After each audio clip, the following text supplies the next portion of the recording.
예수님이 세 번 같은 인사를 건네십니다. 너희에게 평강이 있을지어다.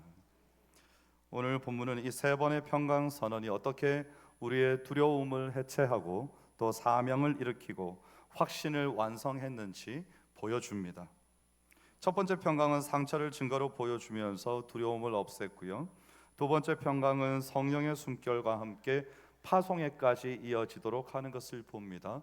그리고 세 번째 평강은 의심 많은 도마를 통해서 믿음의 정점을 이끌어냈습니다. 이 세 단계가 마치 닫힌 방을 하나하나 열어젖히는 그런 하나의 연속적인 이야기, 드라마처럼 우리에게 보여주고 있습니다. 그 중에 첫 번째 평강이 두려움의 자물쇠를 풀어내는 평강이었습니다. 19절 말씀을 보면 안식 후 첫날 저녁에 제자들이 유대인들을 두려워해서 모인 곳에 문을 닫았더니 예수께서 오사 가운데 서서 이르시되 너희에게 평강이 있을지어다. 이렇게 적혀 있습니다. 주일 저녁에 제자들이 유대 지도자들의 보복을 두려워해서 문을 잠그고 숨어 있었습니다. 이미 빈 무덤을 확인했습니다.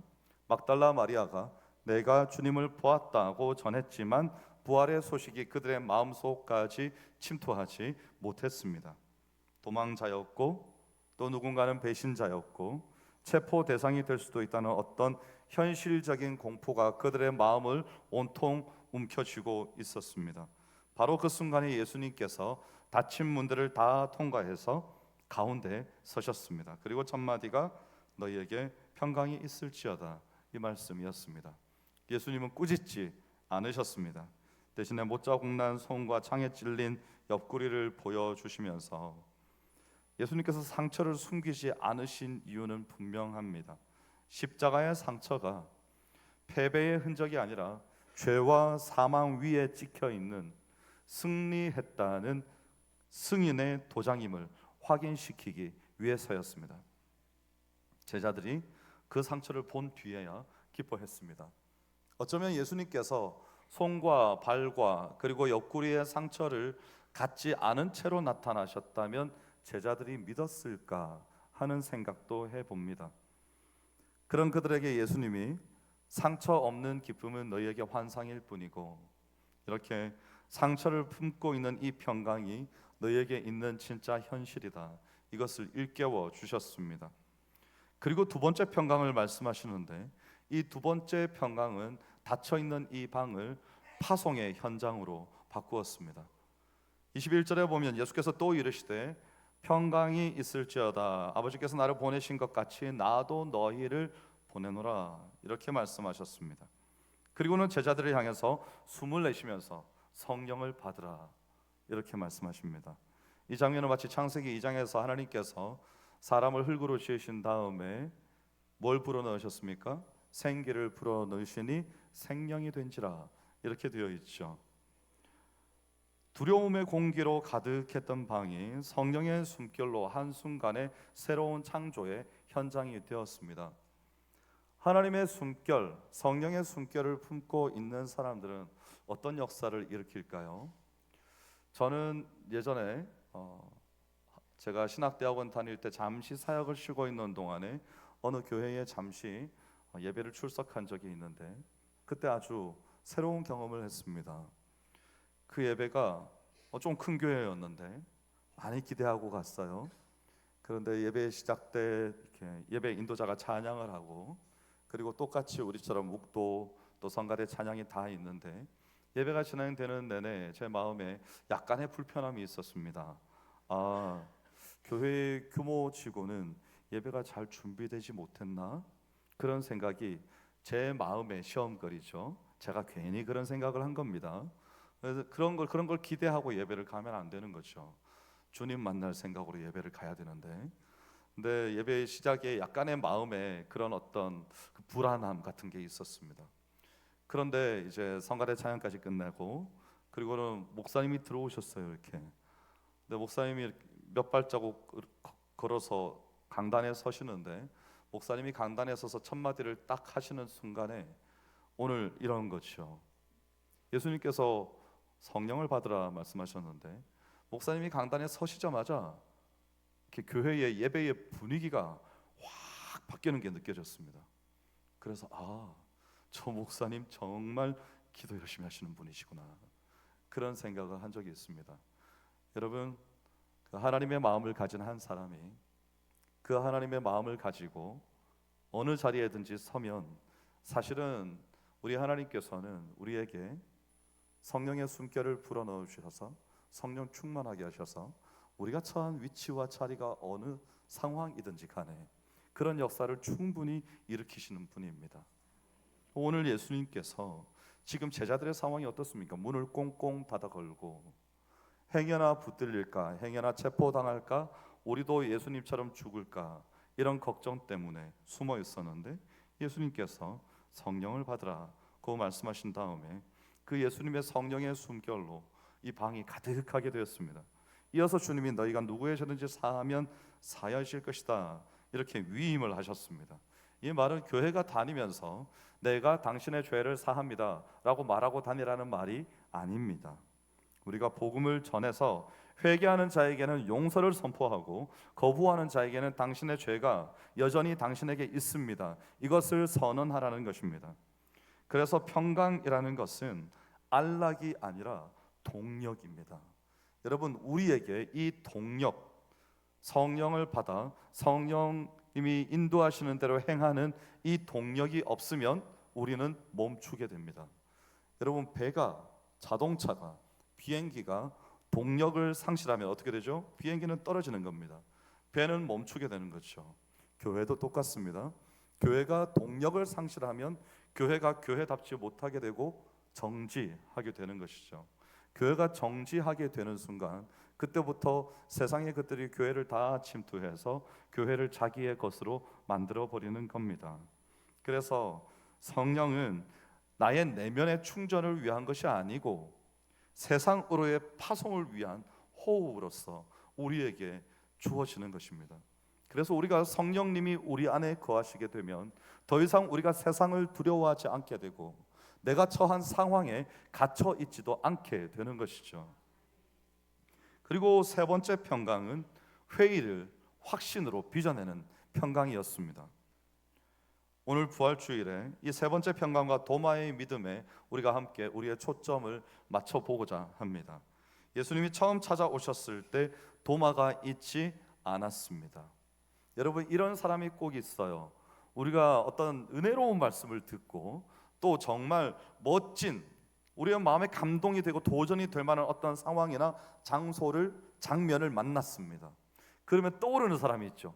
아유, 이때 그 사람이 있었어야 되는데, 이런 생각을 하지 않습니까?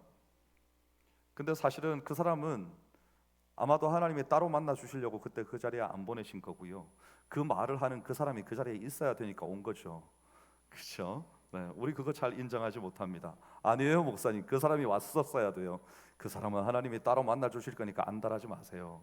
네, 여러분이 그 자리에 있어야 되니까 여러분이 오늘 이 자리에 계신 겁니다. 네. 오늘 예수님이 찾아오셨는데 도마가 있지 않았어요.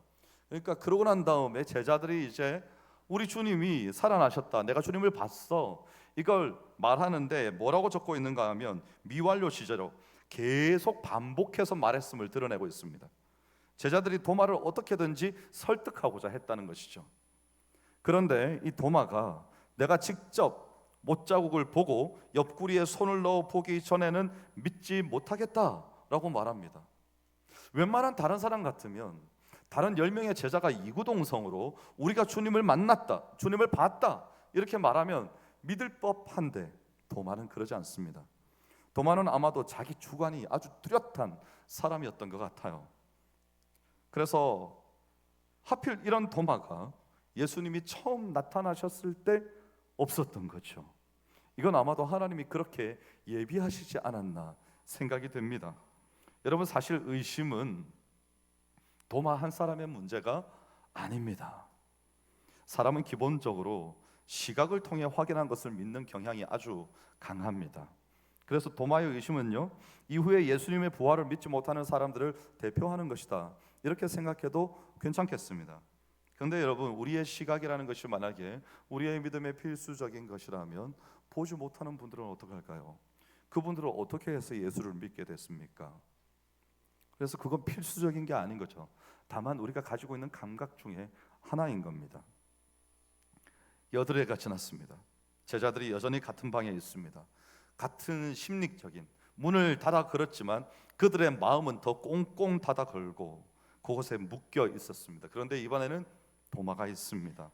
사실은 오늘은 이 여드레 되는 날은 도마를 위한 날이었습니다. 도마 외에 다른 사람들은 다 들러리였죠. 여러분, 인생의 들러리가 되는 걸 무서워하지 마십시오. 기분 나빠하지도 마십시오. 오늘의 예배, 우리가 모두 함께 예배드리고 모두가 함께 은혜 받지만 오늘의 예배 중에 특별히 마음의 변화를 받아 그 은혜를 깊이 체험하고 주를 위하여 살기로 결단하는 사람이 한 명 있을 수도 있습니다. 그러면 우리 모두는 그를 위하여 들러리가 되주는 겁니다. 그래, 나도 은혜 받았지만 너의 믿음이 귀하다. 하나님이 너를 변화시키실 것이다. 이렇게 기꺼이 들러리가 되어주는 거죠. 결혼식에서처럼. 자, 제자들이 여전히 같은 방에 있는데 이번에는 주인공인 도마가 있었습니다. 그 자리에 예수님이 다시 오셔서 세 번째 평강을 선언하십니다. 너희에게 평강이 있을지어다. 그리고 도마가 요구했던 그대로 말씀하시죠. 내 손가락을 이리 내밀어 내 손을 보고 내 손을 내밀어 내 옆구리에 넣어 보라. 믿음 없는 자가 되지 말고 믿는 자가 되라. 이렇게 도마에게 말씀하셨습니다. 주님이 의심을 꾸짖지 않으셨습니다. 또 증거 앞에서 머뭇거리는 것을 이제 끝내고 내 앞으로 돌아오라고 초대하셨습니다. 도마는 손을 넣었다는 기록도 없습니다. 그 자리에 무릎을 꿇고 여기에 호 퀴리오스, 호 데오스라고 되어 있거든요. 나의 주시오, 나의 하나님이십니다. 이 놀라운 고백을 도마가 하게 되는 겁니다. 여러분, 도마는 이날 다음에는 어떻게 되는가 하면요, 저기 아시아의 어떤 나라에서 순교한 채로 발견됩니다. 그게 도마의 이후의 삶이었습니다.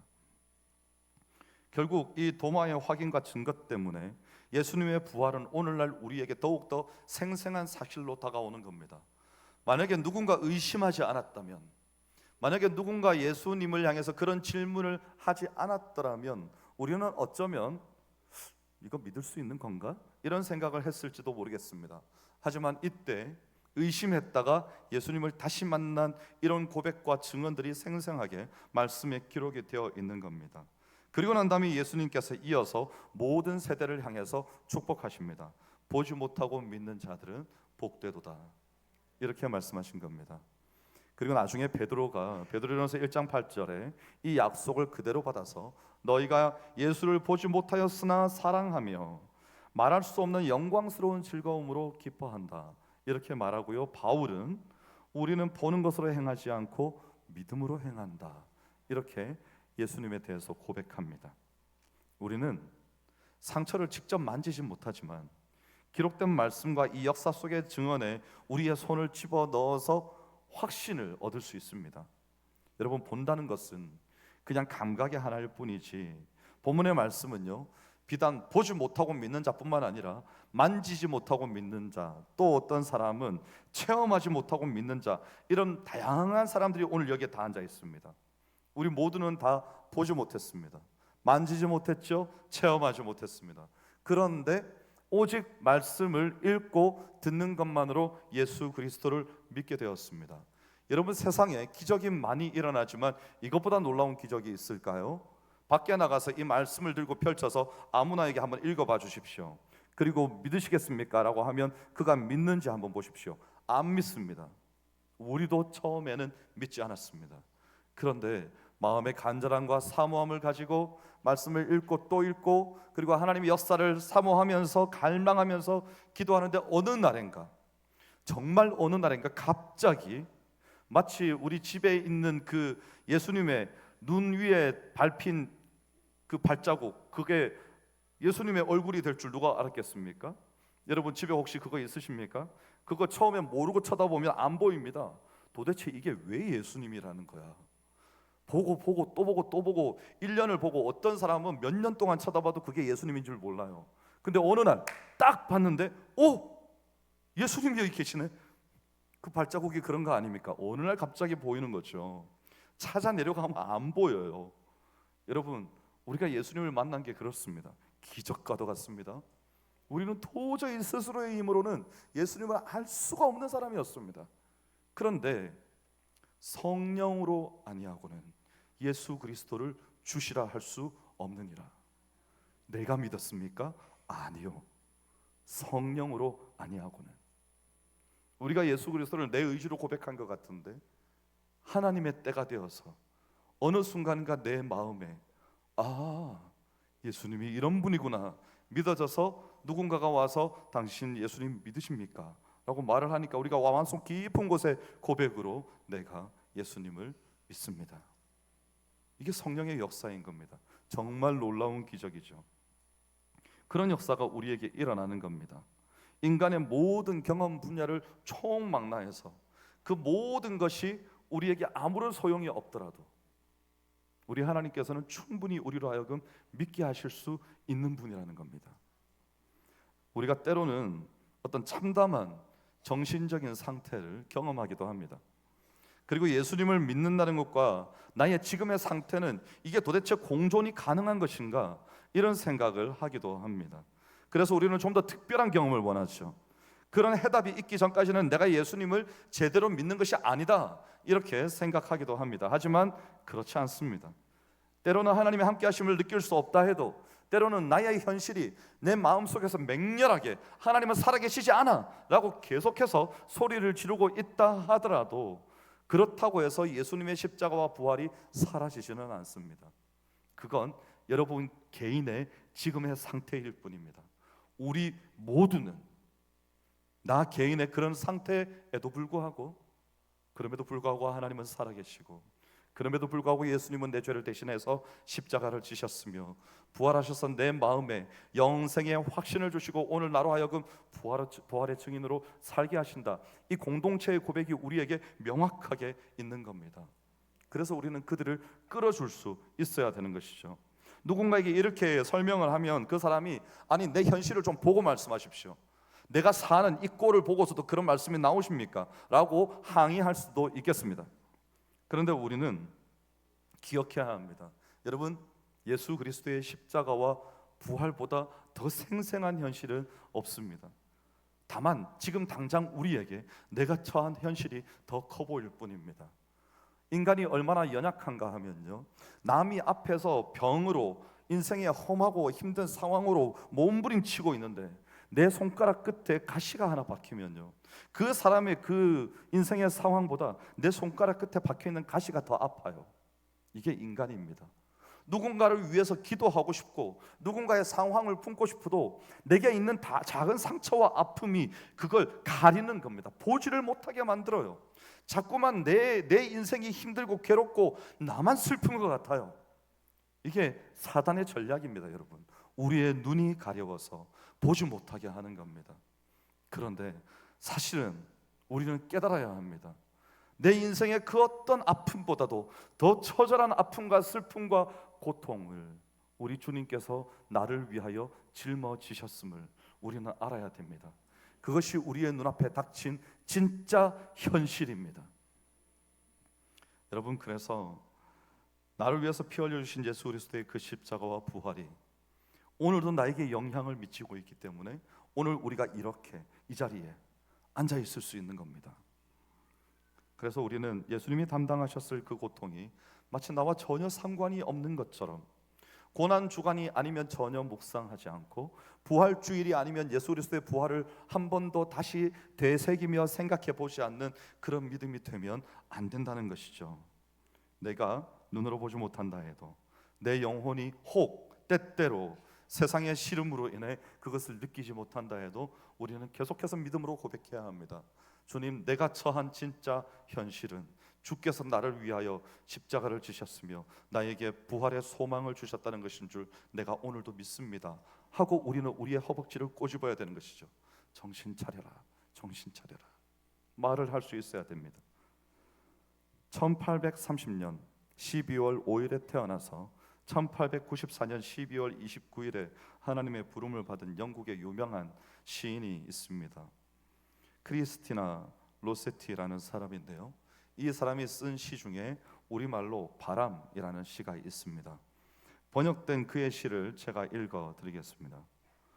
누가 바람을 보았는가? 나도 당신도 못 보았다. 그러나 나무 잎이 흔들리면 그때 바람은 지나가고 있는 것이다. 바람을 본 사람 누구인가? 당신도 나도 못 보았다. 그러나 나무가 고개를 숙이면 그때 바람은 지나가고 있는 것이다. 어느 목사님이 이 시의 다음에 이렇게 시를 이어놓은 것을 제가 읽었습니다. 누가 하나님을 보았는가? 그의 마음속에 죄의식이 있을 때 그때 하나님은 내 곁을 지나가신다. 누가 하나님을 보았는가? 이웃의 아픔으로 눈물이 쏟아질 때 그때 하나님은 내 곁을 지나가신다. 누가 하나님을 보았는가? 골고다 언덕의 예수님 그 신음소리를 듣고 통곡할 때 그때 하나님 내 곁을 지나가신다. 여러분, 죄가 우리 안에 들어오려고 할 때 무언가가 여러분을 불편하게 한다면 그때 하나님이 여러분 곁에 계시는 겁니다. 누군가의 아픔을 보았는데 눈물을 참을 수가 없고 마음이 아프다 하면 하나님이 여러분 곁에 계시는 겁니다. 비아 돌로로사 그 고난의 길을 떠올릴 때마다 여러분의 가슴이 아려오면, 그런데 그런 은혜를 받았음에도 여전히 죄 가운데 있는 나 자신에 대한 양심의 가책이 마음에 사무치면 그때 우리 하나님이 여러분 안에 계신 겁니다. 왜냐하면 그 마음은 하나님이 주시는 것이기 때문입니다. 그래서 우리는 때로는 나와 동떨어져 있는 것 같은 그런 상황과 현실을 보면서도 우리의 것인 줄 알 수 있어야 합니다. 그래서 여러분, 우리는 공감할 수 있어야 되죠. 우리 구역 모임을 할 때 누군가가 힘든 상황을 얘기하면 내 아픔처럼 느낄 수 있어야 되는 겁니다. 언젠가 TV를 보는데 TV에서 다큐였습니다. 4명의 가족인데 아빠는 새벽부터 밤늦게까지 혼자 나가서 일하고 있고 엄마는 아이들이 너무 어려서 애들을 돌봐야 했습니다. 갓 태어난 애가 남자아이가 있었고 6살, 5살 정도 된 여자아이가 있었습니다. 집에 쌀도 떨어지고 가스도 나오지 않고 그 상황에서 엄마가 아이 밥을 먹여야 되겠는데 여기저기 뒤져보니까 안에 그 브루스토와 조금 남아있는 가스가 있고 라면이 하나가 있었습니다. 그 라면을 하나를 끓여가지고 상에다가 라면 하나를 놓고 김치도 없이 딸과 아들과 함께 세 식구가 나눠 먹는데 엄마는 거의 젓가락을 대지 않습니다. 그걸 다 먹고 난 다음에 엄마가 가서 이제 이 라면 그릇을 씻는 겁니다. 씻는데 이 5살짜리 딸이 일어나더니 엄마에게 걸어옵니다. 그리고 와서 얘기하는 거죠. 엄마, 라면 끓여주셔서 감사합니다. 이렇게 말을 하는 거예요.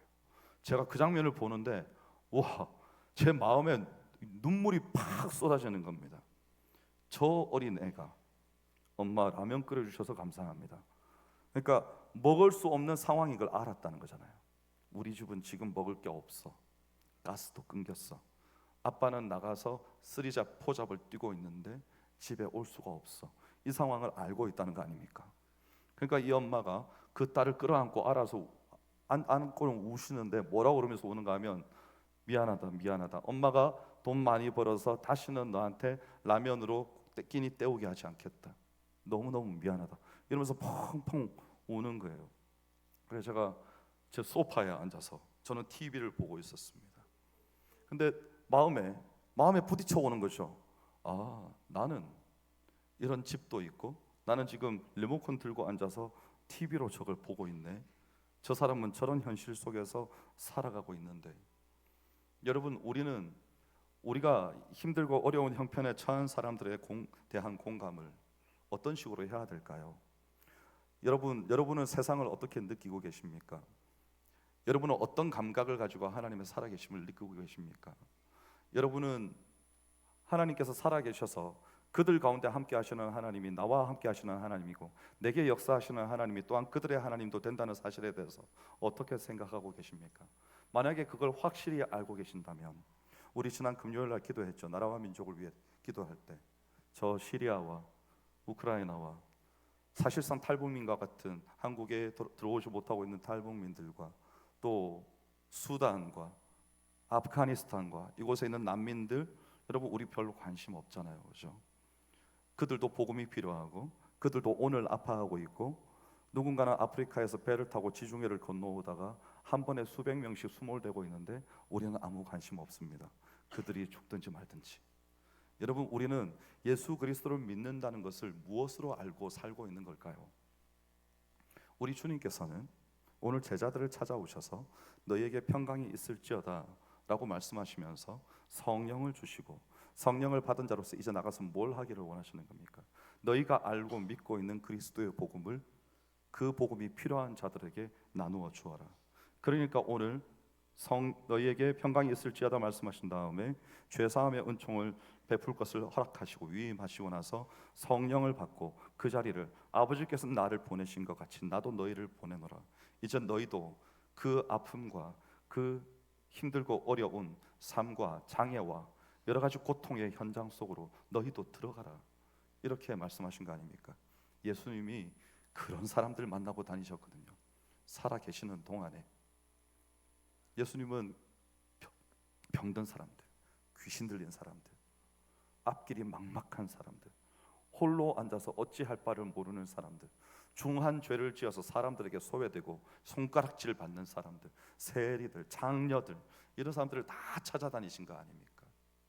오늘 제자들은 거룩하고 깨끗한 사람들이었을까요? 아니요. 예수님의 제자였지만 십자가를 곁에서 보았고 부활을 경험했지만 숨어버린 사람들, 어쩌면 오늘 우리와 같은 사람일 수도 있습니다. 마음의 문을 꽁꽁 닫아 걸고 나는 예수님을 믿지만 전하기에는 부족하고 사람들이 나에게 뭐라 할까 무섭고 나에게 증명해보라 그러면 나는 할 말이 없고 이런 사람일 수도 있습니다. 어떤 분이 알코올 중독자였다가 예수 그리스도를 믿음으로 술을 끊은 분이 계셨습니다. 이분이 친구를 다시 만나러 나갑니다. 친구들이 술을 잔에다가 부어서 이 사람의 머리에다가 부으면서 네가 믿는 하나님이 진짜 살아있다면 보여줘봐. 진짜 살아있기는 하냐? 조롱합니다. 이분이 아무 말을 못합니다. 왜냐하면 정말 증명해낼 길이 없었기 때문입니다.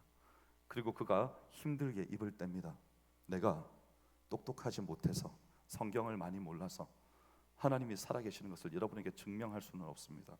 하지만 내가 할 수 있는 말은, 알코올 중독자였던 내가 이제는 술을 끊고 이 자리에 앉아있다는 것이고, 이전에는 내가 집에 가면 아빠가 술 먹고 폭행을 행사하고 폭력을 행사하고 난동 부릴까 봐 피해서 달아나고 숨기 바빴던 우리 딸들이 이제는 아빠가 들어오기를 문 앞에 서서 기다린다는 겁니다. 우리 집에는 더 이상 폭력도 없고 불안과 공포도 없습니다. 하나님이 주신 평안과 은혜가 가득합니다. 나는, 그분이 마지막에 그랬습니다. 나는 여러분에게 하나님의 살아계시는 것을 그렇게 보여드리고 싶습니다. 여러분, 세상은 뭘 기다리고 있을까요? 성경에 나와 있는 내용은 그들도 다 압니다. 그럼 뭘 기다리는 겁니까?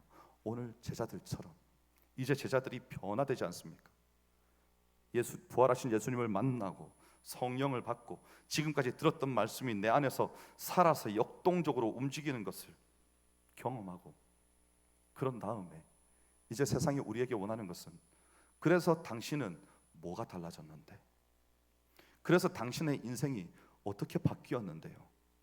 그걸 원하는 거죠. 그걸 보여보라는 겁니다. 내가 다 아는 이야기 말고 그 말씀이, 그 예수님이 당신을 변화시키지 못했다면 내게도 전하지 마십시오.